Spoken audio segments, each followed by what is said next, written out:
ബജറ്റിൽ വന്യമൃഗ സംഘർഷം ചെറുക്കാനുള്ള പ്രവർത്തനങ്ങൾക്ക് 192 കോടി രൂപ വകയിരുത്തിയിട്ടുണ്ടെന്ന് മന്ത്രി ഷിബു ബേബി ജോൺ. കുളത്തൂപ്പുഴ വനമേഖലയിലെ ജനങ്ങളുടെ സുരക്ഷ ഉറപ്പാക്കാൻ സോളാർ വേലി നിർമ്മിക്കുന്ന പ്രവൃത്തി തുടരുകയാണ്. വന്യജീവി ആക്രമണം തടയാൻ മേഖലയിൽ രാത്രികാല പെട്രോളിംഗ് കൂടുതൽ ശക്തമാക്കിയെന്നും മന്ത്രി പറഞ്ഞു.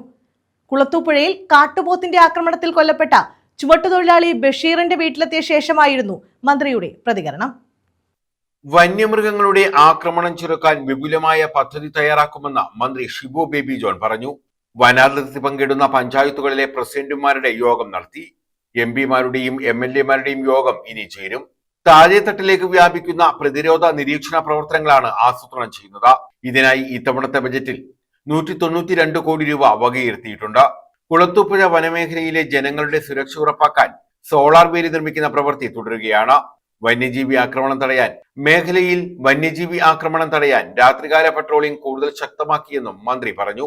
കുളത്തൂപ്പുഴയിൽ കാട്ടുപോത്തിന്റെ ആക്രമണത്തിൽ മരിച്ച ചുമട്ടുതൊഴിലാളി ബഷീറിന്റെ വീട്ടിലെത്തിയതിനു ശേഷമായിരുന്നു മന്ത്രി ഷിബു ബേബി ജോണിന്റെ പ്രതികരണം.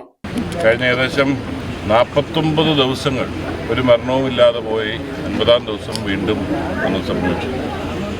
ഞാൻ ആദ്യം മുതൽ പറഞ്ഞതുപോലെ അതിരൂക്ഷമായ ഒരു പ്രശ്നമാണ് വന്യമൃഗ മനുഷ്യ സംഘർഷം. അത് കേവലം വനത്തിൽ നിന്ന് ഈ ജനവാസ മേഖലയിലേക്ക് കടന്നു വന്ന യാദൃച്ഛിക സംഭവമല്ല. നിരന്തരമായി അതിൻ്റെ ഒരു സഞ്ചാരപാത രൂപപ്പെട്ട് ഈ മേഖലയിൽ നാച്ചുറലൈസ് ചെയ്തിരിക്കുകയാണ്. ആ നിലയിൽ ഇത് വ്യാപിച്ചു. ഇതിനൊരു ശാശ്വത പരിഹാരം എന്നുള്ളത് പ്ലാൻ തയ്യാറായി കഴിഞ്ഞു. കേരളത്തിൻ്റെ പഞ്ചായത്ത് പ്രസിഡന്റുമാരെ എല്ലാം കഴിഞ്ഞ ആഴ്ച വിളിച്ച് അതിൻ്റെ ഭാഗമാക്കുന്നതിൻ്റെ ഒരു പ്രക്രിയ ആദ്യമായിട്ടാണ് വനാതിർത്തി പങ്കിടുന്ന എല്ലാ പഞ്ചായത്ത് പ്രസിഡന്റുമാരെയും വിളിച്ച് ചർച്ച ചെയ്തു. ഇനി കേരളത്തിൻ്റെ എല്ലാ വനാതിർത്തി പങ്കിടുന്ന MLA-മാരെയും MP-മാരുടെയും യോഗം വരും ദിവസങ്ങളിൽ വരുന്നുണ്ട്. അന്നേരം കുറച്ചുകൂടെ ഡീറ്റെയിൽഡായിട്ട് ഓരോ നിയോജക മണ്ഡലത്തിൽ എന്ത് ചെയ്യാനൊക്കും എന്നുള്ളതിനെക്കുറിച്ചൊരു പ്ലാൻ തയ്യാറാക്കുകയും അത് വെച്ചുകൊണ്ട് നടപ്പിലാക്കും. ഈ വർഷം സംസ്ഥാന ബഡ്ജറ്റിൽ 192 കോടി രൂപ ഇതിൻ്റെ പ്രതിരോധ പ്രവർത്തനങ്ങൾക്ക് വേണ്ടി വെച്ചിട്ടുണ്ട്. വരും വർഷങ്ങളിലും അത് വർദ്ധിപ്പിച്ച് നമുക്ക് മനുഷ്യസഹജമായ പരിഹാരത്തിന് വേണ്ടിയുള്ള പരിശ്രമവുമായി മുന്നോട്ട് പോകുന്നതായിരിക്കും.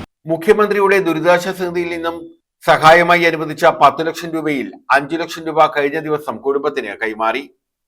News bureau, Kulathupuzha.